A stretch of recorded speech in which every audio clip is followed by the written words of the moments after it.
अब आप टीचर हैं तो क्लास के साथ अटेंडेंस, टाइम टेबल, टेस्ट वगैरह पे टाइम तो देना ही होगा ना। जरूरी नहीं है, क्योंकि टीचमेंट बनाता है आपकी क्लास को असली डिजिटल और ऑटोमेट कर देता है ये सारे काम। इसलिए तो कहते हैं कि टीचमेंट पे टीचिंग आसान है। आज ही डाउनलोड करें टीचमेंट।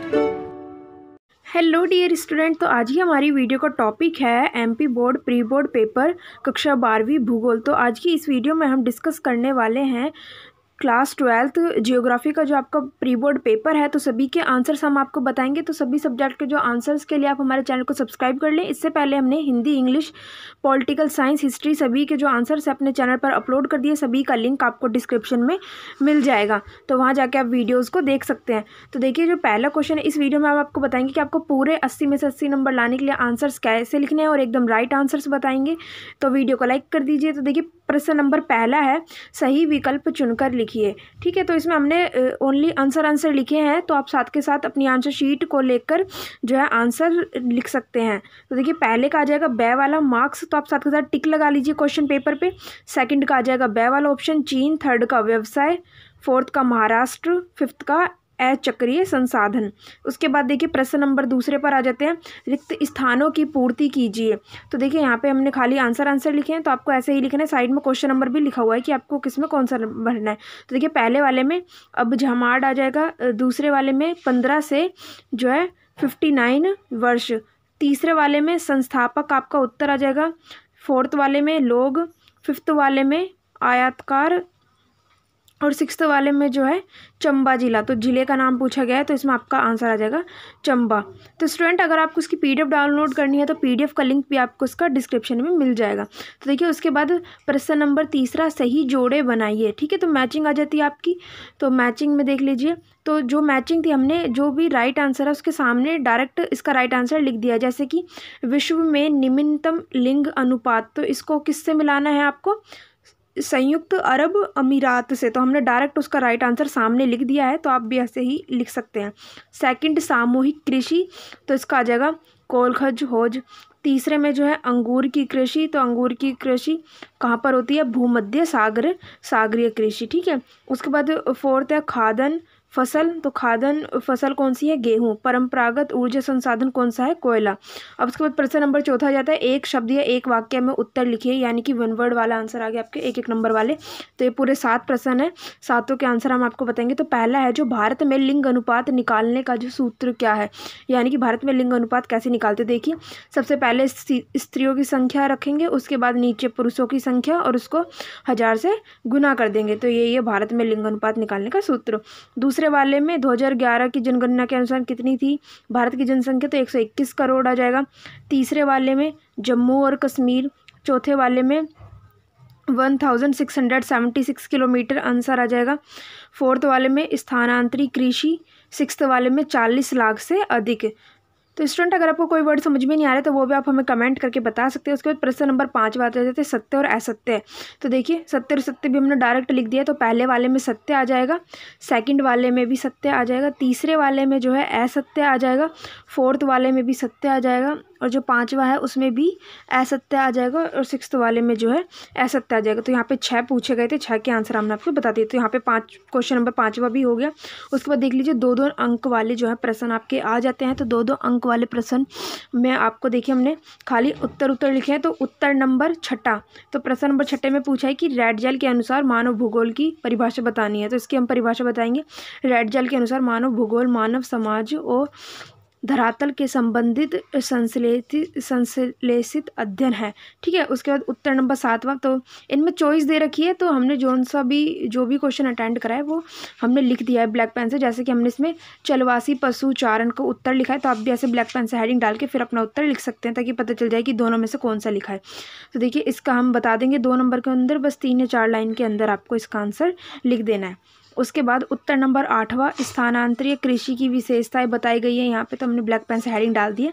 उसके बाद 2 पॉइंटों में हम इसका आंसर बता देंगे। तो 2 ही विशेषता बतानी है, क्योंकि 2 नंबर का प्रश्न है। तो पहली, इस कृषि में इस कृषि में वर्ष में 2 या 3 फसलें ली जाती है या फिर उगाई जाती हैं। और दूसरा, इस कृषि में मानवीय श्रम का अधिकतम प्रयोग तथा मशीनीकरण का अभाव होता है, यानी कि कम होता है मशीन का प्रयोग। उसके बाद उत्तर नंबर 9, कृषि आधारित उद्योग के नाम बताने हैं, 2 बताने थे, तो यहाँ पे हमने 3 लिख दिए। इन तीनों में से आप कोई से भी 2 लिख सकते हैं, तीनों भी लिख सकते हैं छोटे छोटे। तो पहला है धान एवं दालें गलना, ठीक है। उसके बाद दूसरा है मधुमक्खी पालन उद्योग, तीसरा है गेहूं व अन्य अनाज पीसना। तो ये सारे कृषि आधारित उद्योग है। उसके बाद उत्तर नंबर 10वां, तो स्टूडेंट ये भी 2-2 नंबर वाले ही चल रहे थे। इसमें मानव बस्ती का अर्थ लिखा है हमने। मानव बस्ती से किसे कहते हैं? मानव बस्ती किसी भी प्रकार और आकार के घरों का संकुलन है जिनमें मनुष्य रहते हैं, ठीक है। तो ये आपको लिख देना है। उसके बाद उत्तर नंबर 11, मुख्य श्रमिक से क्या आशय है या फिर किसे कहते हैं? तो मुख्य श्रमिक वह व्यक्ति है जो एक वर्ष में कम से कम 183 दिन काम करता है। आर्थिक क्रियाओं में संलग्न सभी व्यक्ति जो है श्रमिक हैं। उसके बाद उत्तर नंबर 12, तो इसमें हम गैरसीन नगर का जो है अर्थ बताएंगे कि गैरसीन नगर किसे कहते हैं। तो गैरसीन नगर एक प्रकार के सैनिक नगर होते हैं। इनका विकास ब्रिटिश काल में अंग्रेजी शासकों द्वारा हुआ था। इन नगरों में सैनिक अभ्यास, प्रशिक्षण, आवास ये सब किया जाता है। उत्तर नंबर 13, वायु प्रदूषण के जो है आपको स्रोत लिखने हैं, कोई 2 स्रोत। तो यहाँ पर हमने 3 लिखे हैं, तो आप कोई से भी लिख सकते हैं, ईजी सा आंसर है। तो देखिए, पहले जलाऊ लकड़ी, जब लकड़ी को जलाते हैं तो उससे वायु प्रदूषण होता है, तो ऐसे ही स्रोत लिखने हैं। फैक्ट्री से निकलने वाला धुआं जो है ये भी वायु प्रदूषण का स्रोत है, और मिट्टी का तेल, ठीक है। उसके बाद आ जाते हैं 3 नंबर वाले आपका प्रश्न जो है यहाँ से स्टार्ट हो गए, 3 नंबर वाले प्रश्न। तो इसमें पूछा गया है कि जनसंख्या के वितरण को प्रभावित करने वाले 3 भौगोलिक कारकों का उल्लेख कीजिए। तो देखिए, जो जनसंख्या वितरण को प्रभावित करने वाले जो 3 कारक हैं वो है भू आकृतियाँ, जलवायु और मृदा। तो ये 3 कारक है। तो पहले आप इन तीनों को पॉइंट में डाल के लिख देंगे। उसके बाद उत्तर नंबर 15, तो ये लघु उद्योग और वृहद उद्योग में आपको अंतर बताना है। तो देखिए, 3 नंबर में बताना है, तो 3 पॉइंट लिख देंगे हम यहाँ पे। तो सबसे पहले जब भी आपसे अंतर पूछा जाता है तो आपको ऐसे ही लाइन खींच के स्केल से ऐसे लिखना होता है, वो भी पॉइंट वाइज। तो पहला पॉइंट हो जाएगा, इन उद्योग में शक्ति से चलने वाली छोटी छोटी मशीनों का प्रयोग होता है और उसमें बड़ी शक्तियों का प्रयोग होता है वृहद उद्योग में, ठीक है। लघु उद्योग में जो है कम मात्रा में पूंजी का निवेश होता है और वृहद उद्योग में अधिक मात्रा में पूंजी का निवेश होता है। उसके बाद लघु उद्योग के उदाहरण है कपड़ा, कागज, खिलौना, और वृहद के लोहा, इस्पात, मोटर कार। उसके बाद उत्तर नंबर 16, तो ये भी 3 नंबर का है। प्रवास के सामाजिक परिणाम लिखने हैं, कोई भी 3। तो यहाँ पे हमने 4 पॉइंट लिखे हैं, तो आप इनमें से कोई से भी 3 लिख सकते हैं, फिर चारों भी लिख सकते हैं। तो आप पहले हेडिंग डालेंगे, प्रवास के सामाजिक परिणाम जो है निम्नलिखित है। तो पहला, प्रवास से समाज में मिश्रित संस्कृति का उदय हो जाता है। सेकंड है, प्रवास से लोगों में अपराध और नशीले पदार्थों को लेने की प्रवृत्ति पनप जाती है। प्रवास सामाजिक परिवर्तन को जन्म देता है। प्रवास से नवीन विचारों का प्रसार नगरीय क्षेत्रों की ओर होता है। उसके बाद उत्तर नंबर 17 है, तो ये भी आपका जो है 3 नंबर के लिए है। खरीफ फसल और रबी फसलों में आपको वो अंतर बताना है। तो देखिए, पहला अर्थ, तो पहला पॉइंट हो जाएगा, इसमें आप अर्थ बता देंगे कि खरीफ की फसलों को बारिश के मौसम की शुरुआत के साथ बोई जाने वाली फसलों के रूप में वर्णित किया जाता है, ठीक है। और रबी की फसल जो है मानसून के अंत में बोई जाती है। उसके बाद प्रमुख फसलें यानी कि रबी में कौन सी आती है, तो चावल, मक्का, कपास, मूंगफली, ज्वार, बाजरा, गेहूँ, मटर, चना, तिल, ये सब लिख देंगे आप, ठीक है। तो ये 3 पॉइंट हो गए। उसके बाद चौथा पॉइंट है कुसुमित। तो देखिए, कम दिनों की लंबाई की आवश्यकता होती है, अब दिन की लंबाई की आवश्यकता है, ठीक है। तो इसमें ज़्यादा की अधिक दिन की लंबाई, ये अब नहीं है, अधिक है, ठीक है। तो उसके बाद उत्तर नंबर 18, तो ये आपका 4 नंबर के लिए है। भारतीय राष्ट्रीय जल नीति 2002 की मुख्य विशेषता आपको जो है बतानी है।